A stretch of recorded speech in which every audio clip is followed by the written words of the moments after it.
What is the thought process and how did you get involved in it? And how did it work, the system here? So, as part of the Design Alliance Asia, which is a consortium of 12 design consultancies or design leaders across Asian countries, we get opportunities to collaborate on projects which are mostly initiated by governments or government funds who are trying to understand the cultural nuances across the region. So, this actually came to us from Hong Kong. Hong Kong has a Create Hong Kong fund, the government, and they wanted to try and establish Hong Kong's position in the region as China was actually being more and more connected with Hong Kong. Sure. So this project was just a very open-ended project along with Hong Kong Design Institute. Yeah. And the idea was to try and understand various subjects across Asia and what are the differences and similarities. So we started with what designers, of course, like as one of the most interesting subjects, which is color. Yeah. And because color requires no language, no sound, but it has its own language in a way. Uh, so all of us were very excited. We said, "Oh wow, color! Everybody loves something. Everybody has an opinion on color and so on." But when you actually look at the topic, it's got a lot of depth. So where do you begin? And interestingly, because we were across 12 Asian countries, our competencies, backgrounds, exposures were very different. And when you have to research something in depth, you require a certain kind of uniformity of comprehension. Yeah. So we said, what is our understanding of research? How much in depth will we go? What will be the authenticity of the research? Who will use it? Right. Uh, of course, the users are creative communities across the countries. So we said, okay, there are too many colors in the world. So can we just begin with the basic color, the primary colors? So it began with primary colors, but there's no green in the primary. That's and green is quite important in many of the regions. So green came in, and then we said that as designers, how can we leave black and white out? Right? So that's the colors that we decided to research around. Right. No other colors. That's it.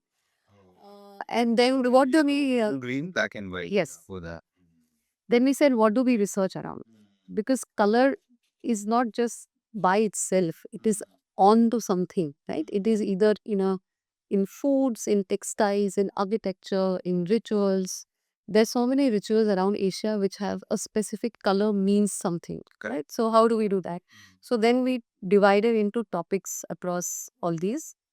And then in each of those topics, the idea was to try and first find what are the significant uh, objects, stories, monuments, rituals, habits across each. And we subdivided them into these things. And then what we really studied is what are the similarities and what are the differences in each of our countries. So, for example, red as a color has a significance in China as something.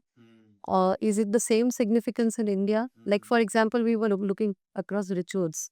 What do the bride and groom wear in each of the countries? I mean, in India, of course, we have many countries within India itself, but we were looking at that. And then there are countries which wear white, which have probably had an influence of one of the older religions like Christianities.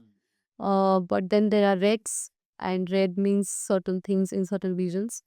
So we started studying each of these in depth and looking at how things are, and came across many interesting thoughts and ideas. Uh, let's say from Japan, from India, the names of colors. Yeah. In Japan, there are 40 names of 40 shades of brown. Wow. So we said, wow, this is like really something. So why do they need to express so many words for each of the colors? There's obviously some backstory, right?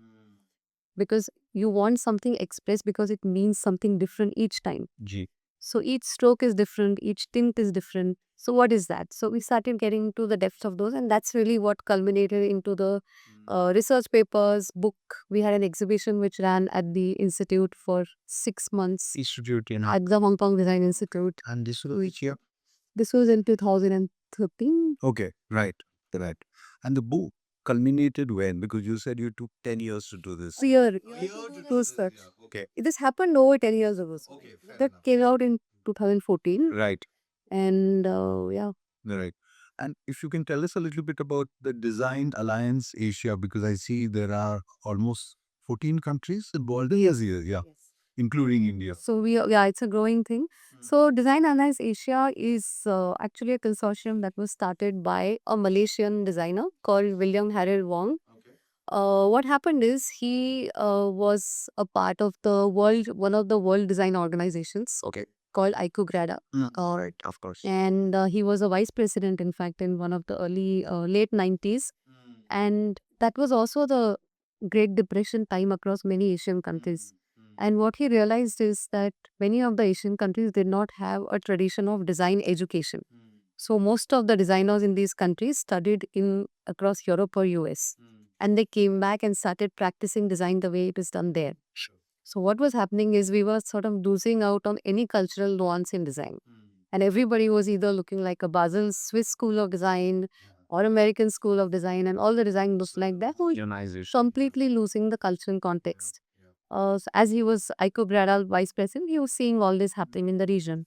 So he thought he should bring together designers who have an interest in culture and interest in preserving cultural nuances in their design. So he handpicked in each country, and he was in India once for an Aikurara meeting at NID IQ. Was probably 2001 maybe. Mm, Yeah. And so he traveled to Pune, he met us, he had heard about us, and he invited us to be part of this consortium. So the whole point is to try and preserve culture through our work Sure. and share knowledge, share insights. So we meet every year at some country. We hosted in India, we hosted in 2014. In a couple of COVID years, I think we didn't meet. This year, we plan to meet in Laos in November. So every year there is some theme and some relevance of insight sharing, and we mostly collaborate with either the local education institutes or ministries to host this, which is called Asia Meets. And Yeah. And in terms of color, I mean, just curious to know, because you mentioned, the thing about green. So obviously there are cultural connotations to many things. So for example, the part of India where I come from, Kalakali, every color has a significance. So are any interesting color significances which you picked up like as trivia from other parts? there are many stories around, of course. Like I was just mentioning a little earlier, that in India also we have this tradition of giving the elders giving out cash envelopes to children during festivals or to weddings and so on. So we found out that it's not unique to India. In China or the Chinese culture, there is a thing called red packet. Red packet is given out by the grandparents to children at Chinese New Year, and it's the most auspicious cash given out.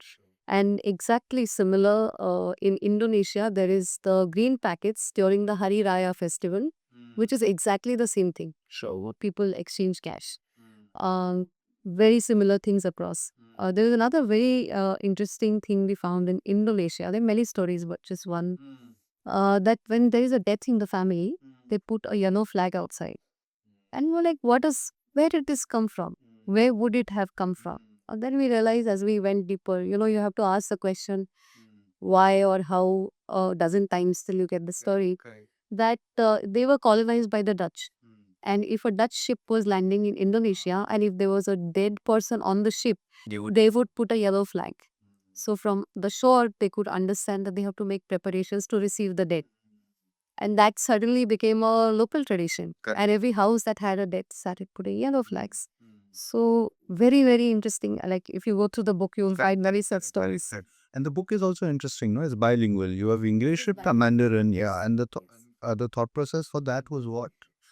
So simply put, it was funded by the Hong Kong Fund, and they of course wanted to distribute it across the region. Sure. So that's how. Yep, yeah. One final question. I mean, sorry, since we are sitting at the elephant office and you are obviously sort of the maestro of packaging in that sense, the packaging design.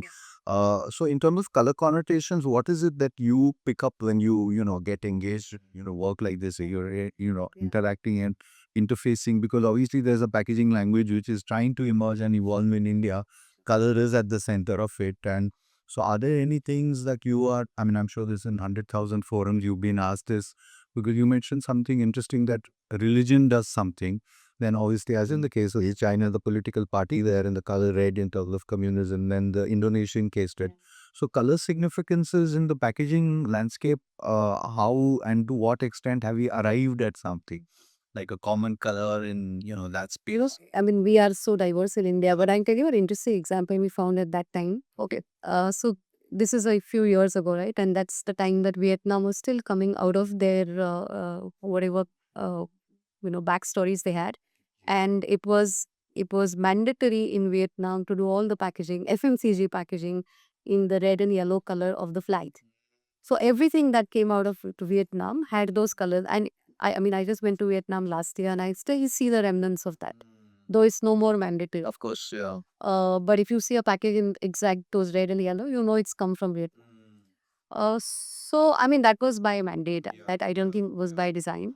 But in India, if you land up seeing what happens, and because we have these the traditional grocery stores, we have always had this issue of dimly lit stores and you not being able to reach the shelf, and therefore something has to be noticed from far. So we have always had this thing of using brighter colors, bigger, bolder types, and so on. Uh, but now that the language has changed to mobile screens, I think there is almost a connection between the grocery stores to the screens, and we probably bypass the modern retail phase of packaging design. Yeah. And that's how I see the color being sort of migrated from there to here. Right. And final question, how do sort of people who probably be listening to this or reading this have access to a copy of this? And what is the best way to Well, it also this was not made for sale. Okay. Uh, but if we find a sponsor, we can reprint this. Yeah, that's good. And there are two of you from Well, curiously, if we find a sponsor, we can read. yeah, we should. There's you and there's also Subruton. Yeah, I just have one question. So you touched upon topics such as weddings and Yeah. how topical it you have covered during in this book. So did you find out anything about harmonization of colors, topic specific, for example? Like you said, there are 40 different shades in Jabat. So what is the harmonization quotient for different types of shades for that or for any topic? No, there was, in fact, like I said, we tried to see the similarities and the differences. And I think the most diverse we found was the white color, the way it is perceived. So I mean, it's worn for mourning in one country and then it's worn for weddings in the others. So we also have had a Middle Eastern influence in this. We have a associate who's from Lebanon. Oh, nice. And he was sharing wedding photos from the Middle East, and there are white robes worn by the groom and his father, and the bride and the women don't wear that white, but for some reason it's that. And then to cut to India, we have certain parts of Kerala where they wear white at weddings, but the rest of India doesn't wear white at all in weddings. So Kerala, because they had the Syrian influence, the Syrian Catholic influence. So it depends on what influence or what is the And was the view was the and the Jews, yes. So yeah, there was some shocking similarities and some different even black.